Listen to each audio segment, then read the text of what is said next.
Эми экөөбүз жаңбырлуу күнү келип алып мына баягы Бишкектин түштүк дарбазасындагы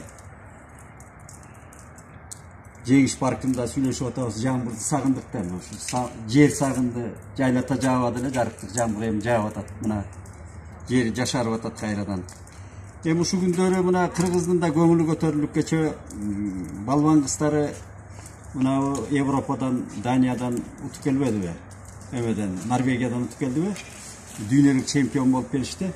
Абдан кыргыз эли көтөрүлүп, руху көтөрүлүп, намысу көтөрүлүп, ушундай сыймыктанып турсак, мынабы Чотонов, Өзбек Ажыга окшогон кээ бир адамдар ажаатын жамынып, динди жамынып дегендей, анан ушул тескери пикир айтып отурганы ренжитет да. Ренжитет. Эми бул Өзбек Ажыны билем мен, көптөн бери билем. Ал бир кезде ошол сүйлөшкөнбүз. Мына шаардын чоң ортосунда ошо арабтар көмөктөшүп салып берсе керек, чоң кеңсеси бар. Анан бул киши баягы көп катын алуу жөнүндө эле маселе коюп эле ушуну келатат. Эми ага деле көнүп калдык. Мына биздин намыска, кыргыз элинин намысына тийишпеш керек. Тийишпеш керек да. Бул өзү жакшы эмес. Ошо Өзбек Ажыга деле айтып коюш керек да. Мына түз айтып кайрылат элем. Эми жөн эле мындай кысчы жерди кысыш керек да. Мындай ойной бербеш керек да элдин мындай нервине, психологиясына. Анан кийин эми бул эми кыргыздын балбан кыздары, бул биздин салтыбызда, тарыхыбызды караш керек. Ал өзү Каникейдин кесинде кыз сайкал, жаңыл мырзаларды дагы былжырап айткан сөздөрү бар. Андай эмес да. Кыргыздын өзүнүн мына Манасты жомок деген бир дөөдүрбайлар айта турган сөз да. Манас кыргыздын тарыхы, энциклопедиясы, санжырасы. Биздин катмар көчмөн доорлордун ошол бүт расмий дейсиңби, салттуу дейсиңби, трагедиялуу дейсиңби, кубанычтары бүт турмуш жолу жатат миңдеген жылдардан. Камтылган муну. Анын ичин окуш керек. Анын жанагы самантопонун алып салып чыныгы тарыхын окута турган кез келди.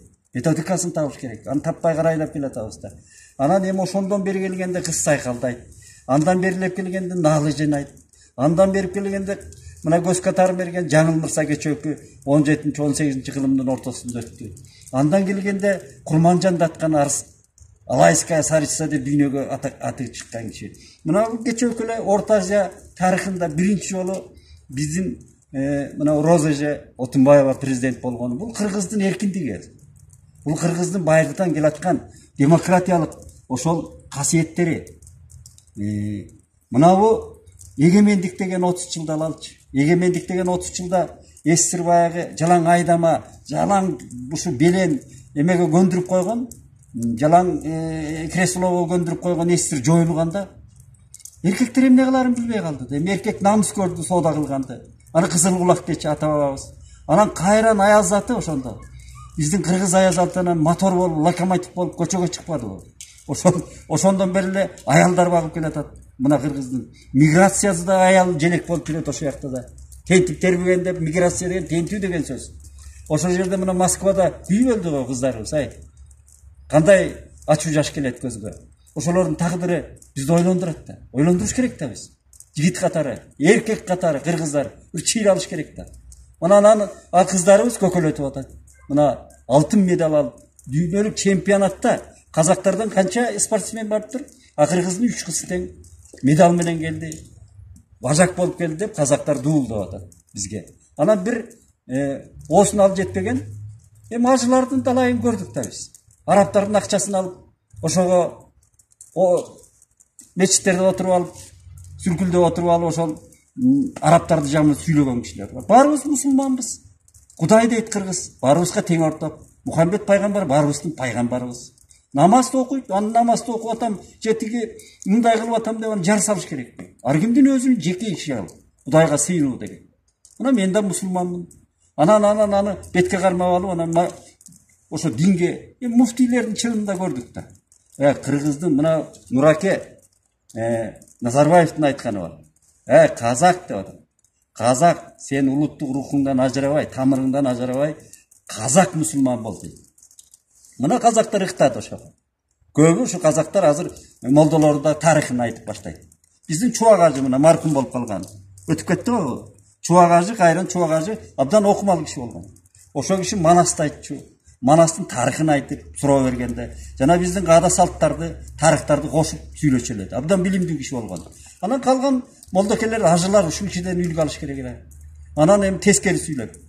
Абдан кыргыз элинин абдан куюшканы көтөрүлүп баягы улуу биздин тарыхта салт боюнча айтканда. Абдан маанай өйдө көтөрүлдү да.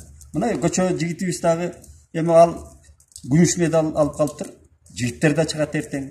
Олимпиадалык мына Айсулуу Тыныбекова айтып атпайбы? Эмки олимпиадада муну көрсөтөбүз деп атат. Эми ошондой жакшы жашаан, жакшы нерселерди, жакшы баягы жеңиштерди кубатташ керек. Ай, дин болобу, диний болосуңбу, же светский болосуңбу, кыргыздын атуулуу катары. Мына орустар деле биздин арабызда жүргөн башка улуттар дагы сүйүнүп атат ошол кыргыздын.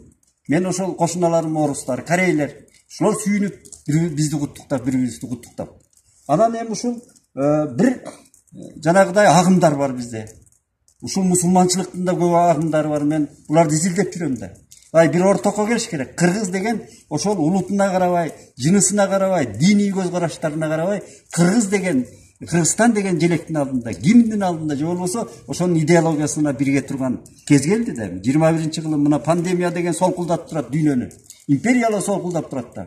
Ушул кезде башты бириктирип, эл өзүнүн инстинкти, табигый баягы элдин мүнөзү, кайраты ойгонуп биригиш керек. Бир сөз айтыш керек.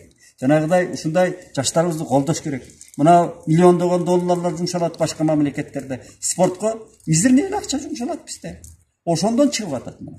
Буга сүйүнүшүбүз керек да. Анан оосуна алып жетпей эле өдөтөмөн айткан ажылар. Баягы өткөндө Турсунбай ажычы аркы Карасуудагы. Ал талибандарды көкөлөтүп атат. Талибандарга Орто Азияда бир да күчак келбейт. Талибандардын ырын Бакиров. Байкап сүйлөш керек да. Эми талибан менен коркутабы бизди? Турсунбай ажы тияка туруп алып, ажылар бизди да, ажыларыбыз ушу тескери сүйлөй баштады. Муну мамлекет жанагы мамлекеттик катчы деген мына отурат.